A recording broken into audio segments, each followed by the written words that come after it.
In today's video, we're going to be talking about 5 quick, effective ways of going broke in your move to Florida. These are 5 things that if you do these things, I am warning you, consider yourself warned. If you do these things, the likelihood of going broke is pretty darn high. And at a minimum, you'll just make your life really miserable. So if this is the first time we're meeting, let me introduce myself. My name is Barrett Pastor, and I've been a real estate broker for over 26 years. So I strive on my channel to give you the non-brochure living. I always make the assumption that you can get the brochure living anywhere on the internet. Type in, tell me all the good things about Florida, and you will find many channels talking about that. I like to balance things out because to me in life, everywhere has some good and it also has some less good. And really, when you're making a decision to move your entire life to another state, and if you're basing that decision on only like vacation living, and you've really never spent any amount of time in Florida other than on vacation, then I like you to be able to have a little bit of a balance to say, okay, these things are really good. I already know what they are, but here's some things that maybe I had not thought about. So let's jump into 5 ways to ruin your life on your way to Florida. All right, number 1. Waiting to find a job. Now, you might say, well, how am I going to find a job if I'm not there? I live in Connecticut. It has always been my dream to move to Florida. I'm ready to go, but I do need a job. But I can't find a job because I'm not there and I don't have the money to be flying in and doing an interview twice a week, back and forth. I can't do that. So what do I do in that case? Well, I would say at a minimum, get your resume out there. Try to do some interviews. A lot of people will interview virtually or interview by Zoom. That is perfectly reasonable to tell the employer that you're in the process of moving to Florida.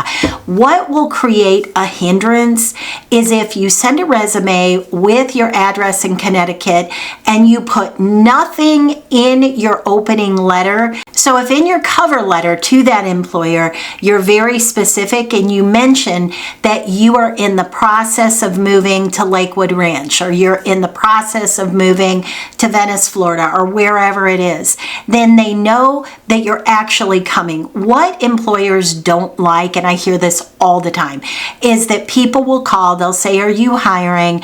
And they have no way, they have no means to get to Florida. They've never been to Florida. They've never spent any time in the area. They don't know where they want to live. No employer is going to take you seriously if you do it that way. But let's say you're a nurse and you want to transfer to NCH and you've made some contacts and you have an interview. That's a different story. You need to really lay a little bit of groundwork to know where you're going to be working, and also, even better yet, to have an offer letter working. You're going to need that to rent somewhere anywhere, and you're even going to need that to buy if you're not yet employed. So don't assume that, okay, I've saved 6 months up, I'm good for 6 months, I'm going to move to the area and then I'm going to find a job. Don't make that assumption, because you may find that teachers are paid far less in Florida, or that nurses are paid differently or less. It doesn't matter what your field is. Maybe you have a big landscaping company in Connecticut and in your mind you think, I'm going to double my income because I can cut grass year round, but you don't realize that maybe there's all kinds of competition in that field and people are cutting grass for $50 a week, and where you live you're charging $125. So do your research and know that before you book a flight down. Number 2, when you're looking for a home, let's say number 1 is settled, not an issue, and you're looking for a home and you have a real estate agent, or maybe you're bouncing around the website that rhymes with pillow and you're getting randoms who don't know you, don't care what your needs are. They're just looking for a paycheck because they haven't had one all of 2024, and here you are, you've got a job offer and you need to buy something. So you're going on their website that rhymes with pillow and you're getting random folks, and they're showing you houses. Don't allow anyone, because let's say you're moving from Michigan, you're used to a boxy house, and you back to another house, it's cold all the time, it's dark, it's dreary. So the first house you see is light, bright, open, and it backs to a little lake, and you, like the angels are singing. You are so excited, this is what you had in your mind. Do not let that agent see that look on your face and tell you, you need to make an offer. You need to make an offer right now, full price offer. I'm telling you, these type of houses go quickly. You need to make an offer. If you are looking for just anything that feels differently than where you came from, you're happy with any 3-bedroom, 2-bath pool home that's sunny and bright, you're going to see that multiple times over. So do not fall in love with the first thing that you see, because there's going to be others. Let yourself settle in. Walk through properties. Start to get picky.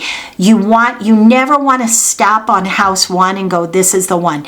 Now, if you look at 15 homes, and you ultimately go back to house one, totally fine. But go through the process, because there's going to be things you don't think about. Look around. Yes, you've always wanted that bathtub, that pedestal bathtub, that old style, with the claw feet, but maybe you don't have anywhere to put your shampoo now. Like, there's no ledges to put your shampoo. Like, you need to start getting picky and think about those things. Number 3, another way to create financial ruin for yourself is not doing some due diligence ahead of time, getting familiar with roughly how much homeowners insurance is going to cost.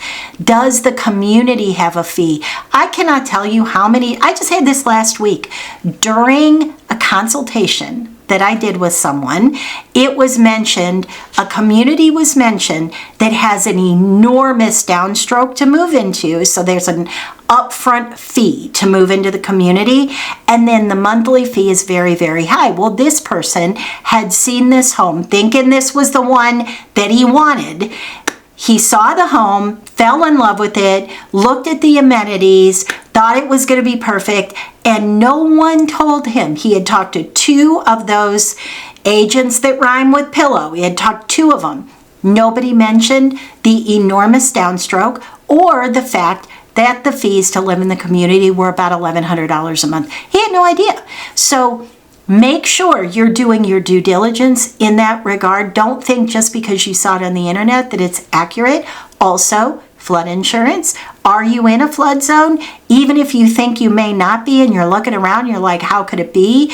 It could be. So make sure you're checking that out. And also fees. Like, I can't tell you how many people will move to the area from, let's just say, New Jersey, and they say, well, I've always done my own grass cutting and landscape. I enjoy that. And those palm leaves, I'll cut those myself.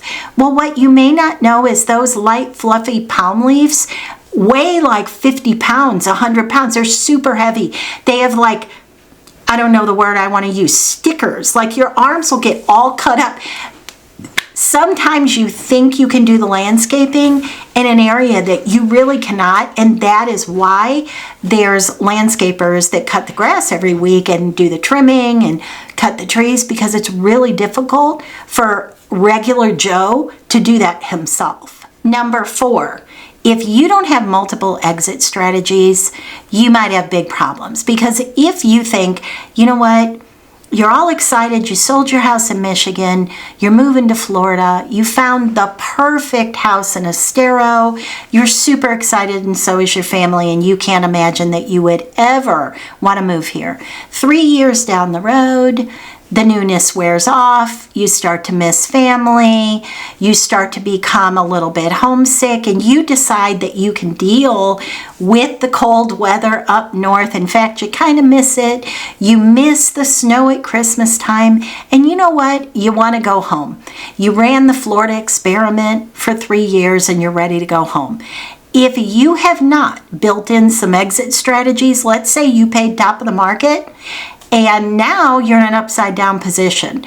Well, if you have built in layers of exit strategies, you can say, well, you know what? It's all right. I'm going to rent it through the bad market. Or Maybe you have a great interest rate. Maybe you bought at 3.5% interest or 4% interest, and somebody can do a loan assumption for you. You have to have multiple layers of exit strategies, especially if you're new to the area, because if you don't, you could end up where you don't have a lot of options to move forward if it doesn't work out for you. And then the last one is, do not listen to your lonely friends, your lonely Florida friends that have been in Florida for a few years. They made the move, they did the thing, but they're also by themselves. And maybe Jim and Marge, they moved, let's just say they moved from Kentucky, and their family's in Kentucky, and they have always wanted to live in Florida their entire life. And so they did it.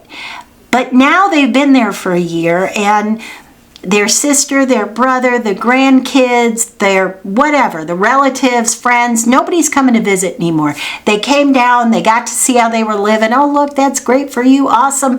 But now they have their own lives, and they're not coming down as often. And you bought a 4-bedroom home because you thought, okay, I'm going to have all these visitors. I mean, look, I live in Florida. I live in Naples, Florida. Everybody, I live where everybody wants to vacation. But what ends up happening is people go there once and they don't need to come back. They start saying, well, you know what, Jim and Marge, everybody's here. I mean, we're all going to celebrate Christmas. And then you become a Facebook grandma and grandpa. So it's much easier to ask them to come back home to Michigan as opposed to all of these family members with their lives and their kids and their schedules and their work and their after school soccer and events, to get those folks to stop their life and come visit you, even though they bought a 4-bedroom house thinking that everybody's going to come visit, and then nobody is. But here you are thinking that those neighbors you had on the cul-de-sac are just living the happiest life ever. But when they get wind, when you call them and you say, you know, tell me about your life in Naples, Florida, we're thinking about making the move, you're only going to hear the good things. There's no way they're going to tell you of all the things they're missing and how they feel homesick. They're not going to tell you those things because they want you there with them. They want as many people as they can get there with them. Now, I'm not telling you don't move. I'm not telling you if you move to Naples, Florida, you're going to be lonely with nothing to, no. I am saying think these things out. Don't buy the biggest home you can, making the assumption that all these people are going to come to visit, because they likely will not.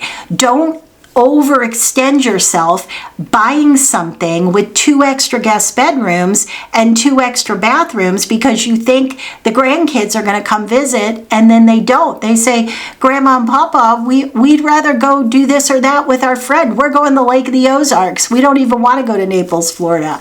So don't make these big buy decisions based upon what might be a brochure living perception.